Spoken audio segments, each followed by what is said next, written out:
So the health and wellness group at our church sponsoring a 20-day clean eating, and it was good to know that clean eating consists of some sweets.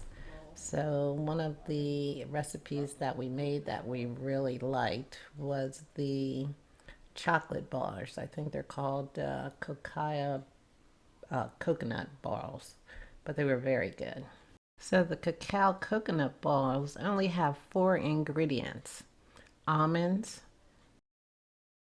coconut, dates. The dates have pits in them, so you have to cut them open and remove the pits, and cacao powder. And you also might need a little bit of water. It was easy to make.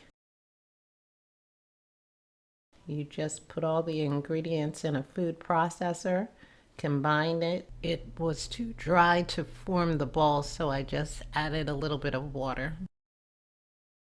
And then roll them into balls and put them in the refrigerator. And I definitely recommend these. These were very good.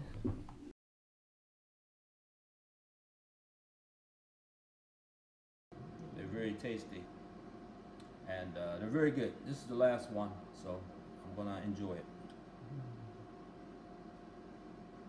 Mm-mm. Very good. Yeah, they were good. Very good natural treat.